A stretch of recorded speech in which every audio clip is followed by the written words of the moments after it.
Welcome to Rex's Bible Minute, a weekly video where we talk about Jesus, Christianity, and anything along those lines. We are in week 12 of our study of the letters of John, specifically his epistles or the short letters. So we're looking at 1 John, 2 John, 3 John. Being in week 12, we are starting into 2 John this week. We've just completed 1 John. We went through the big themes of that. The thing about these three letters is they were probably written really close to each other, so there's not a whole lot of new information in the sense of like he's talking about something very different than we covered before. First John is like the big explanation of everything, and it's explained even further and played out even further in the Gospel of John. But 2 John and 3 John are much more personal, right? Whereas 1 John was written to be this homily, this sermon, basically, where it's a big, long thing to be passed around. These two are written to specific groups or people. 2 John was written to a specific church. It was written to a church instead of a bunch of churches like 1 John was. But it deals with a lot of the same themes and topics and addresses a lot of the same problems. And so very quickly, it's been, like I said, several weeks since we talked about that. But basically, John is writing at the end of his life. The Apostle John was there when Jesus was here. Like he was Jesus's cousin. He was one of his apostles. He was one of his inner three. Like he was somebody who was really close to Jesus and really like he saw it. He witnessed it. He was there. He's the guy that from the cross, Jesus said, "Hey, take care of my mom," which, that's a big deal to us. Like if we're going to die, we want somebody to take care of people we love. But it's an even bigger deal back then because women honestly couldn't really survive on their own in the Jewish world of the first century, 2,000 years ago. John is the guy that Jesus trusted with his mother. That should tell you all you need to know about this guy. And he's one of the rare apostles, the rare of the 12. He lived into his old age. Most of them didn't. Most of them died very young or relatively young, and very violently. John lived into his old age, and so he's writing at the end of the first century. And again, right around the same time he wrote 1 John, maybe at the exact same time. We don't know for sure, but one would think that since they're so similar, just to different audiences.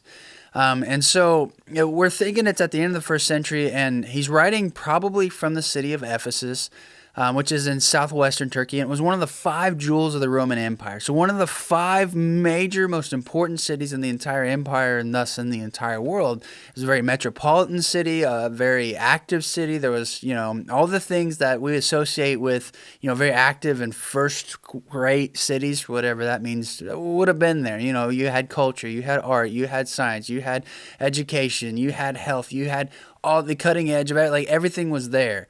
And so he's writing here. And this is a city that the Apostle Paul had gone to before and initially planted Christianity there. Like God used Paul to really get the church going.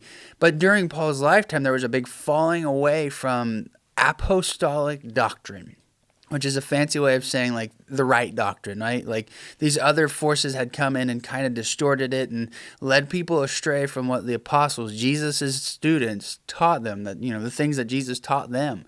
And so time carries on after Paul, is out of the area and people have turned against him. And there's a great exodus of Christians from Palestine because of the Jewish-Roman War, and a lot of these Christians flee to Ephesus. And these Christians who were in Palestine, a lot of them were still under the direct influence of guys like John and the other apostles who are still around, or the apostles' disciples, basically, the apostles' students. And so these guys, they move to cities like Ephesus, and they kind of lead the first great awakening, if you want to think of it in those terms, the first great revival. And they kind of draw people back to apostolic doctrine, the teachings of God that Jesus himself taught and his apostles taught. And so John is writing in the midst of second and third generation Christians at this point who are starting to allow their culture, allow what their society and the world around them says and teaches and values to influence and distort and corrupt their Christianity, something that has always happened within Christianity. I mean, this is still within, the first century. Jesus died roughly 33 to 36 AD. So this is within the lifetime of that happening, and it's already distorting. And so there's a lot of people who are going away to these other Christian groups, these people who claim things that aren't true, basically, about Jesus, yet they're claiming to be Christians. And that the churches are losing people to these new waves of Christianity that really aren't Christianity at all. That's what we talked about all the way through First John. Just very quickly, some of the major things they taught were docetism, that Jesus wasn't actually flesh. And in our world, we struggle to think of a man being God. We very are not. The supernatural doesn't really play into our daily thinking, especially here in the West. But back then it was the opposite. They just couldn't reconcile that a God would become man. Like, they were on board with gods. Gods were everywhere. There were lots of gods.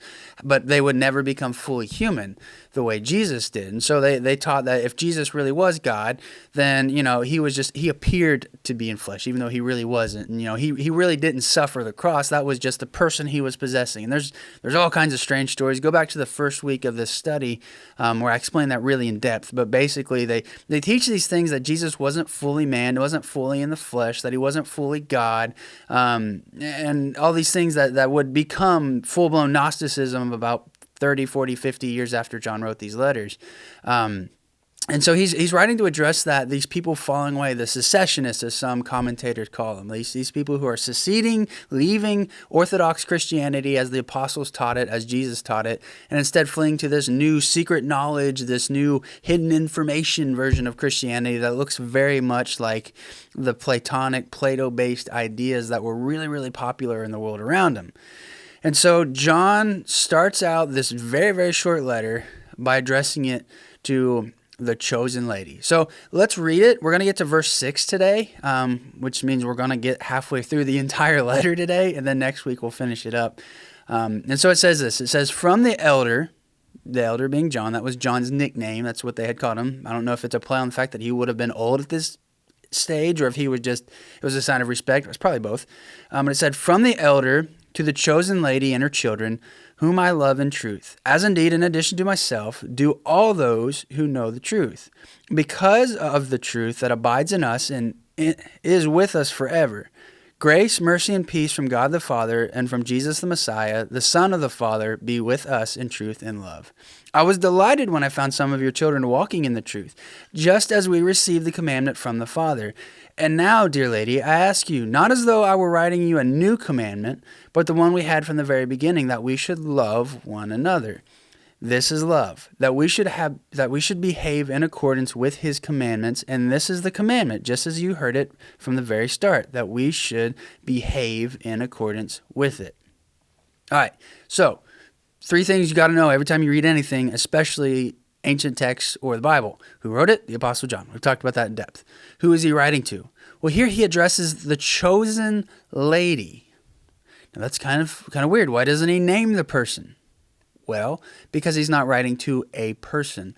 During this time, this is post-Nero. If you're not familiar with history, just very quickly, Nero was the emperor of Rome, and he was kind of a crazy person, which if you know his background, you understand why he's a crazy person.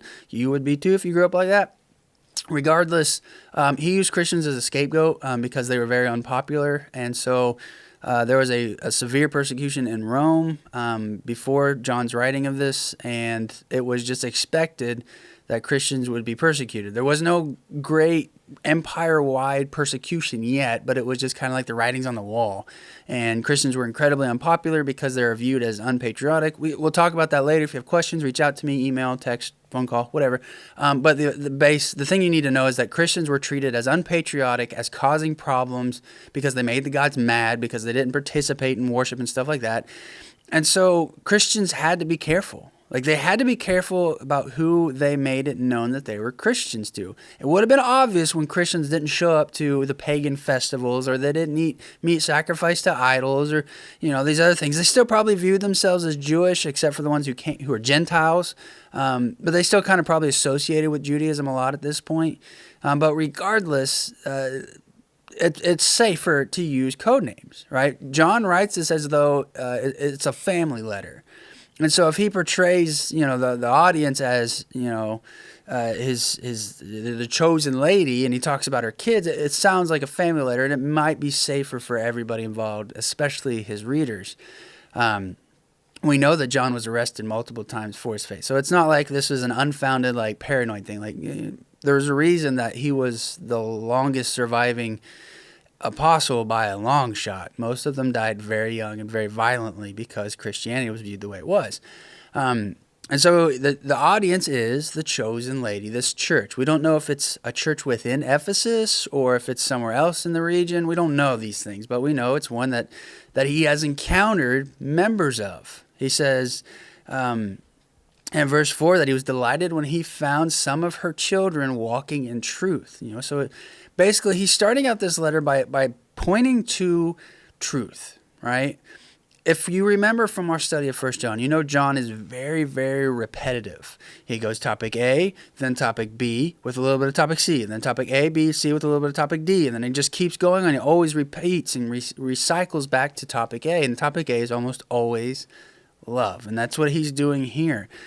Truth and love is basically what he is talking about here. Now, basically we have to, in order to understand the rest of this letter, we need to recap very quickly from what is truth and what is love, because he says that they are walking in truth, and that's what gets him excited. Well, what is the truth? Well, he says the truth is the commandment that we have from the Father, and that commandment, if you remember from the Gospels, Jesus' greatest commandment is to love one another. Love your brothers and sisters in Christ, and love the world around us, because we all are saved. What I mean by that is we all are saved by his grace, not by anything that we have done. And so if God showed us this kind of love, we have to do our best to try to show that to others around us. We're going to fail at it because we're human and we're broken and we're flawed, and he's God. But we have to aim for that mark. We have to aim for that bullseye of showing the same love that was shown to us to the world around us. And so basically, he says that if we want to be a follower of Christ, if we want to keep doing the thing that Jesus wants us to do, we have to keep his commandments. And the commandment is to love one another. And love is keeping the commandment. And the response of desiring to do those things is to live our lives according to it. And so that's kind of going to be the theme of this letter, even though we're halfway done. It's really short, but the idea is that he's going to fight against people who are pulling members of churches away by denying this core command, by denying this core truth, the truth of the gospel of Jesus as the Messiah. And here's the takeaway, right? The thing that I want you to walk away knowing, it's that to keep the commandment of love is to recognize your own helplessness. And when you recognize your own helplessness, you recognize the greatness of God. You recognize just what has truly been done for you. And when you recognize that, it leads you to realize that he's done that for everybody.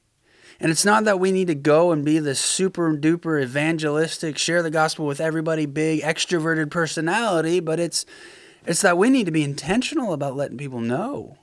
Explaining to them, hey, this is it. It's not that you have to get your act together before you can come to church. It's that God's already done all the work. You just have to accept it, that you just have to live in love. And who doesn't want that? I mean, I know it sounds kind of backwards or maybe unmanly to say, just love people is maybe a little too hippy-dippy, but who doesn't want to feel loved? Who doesn't want to know that they are loved?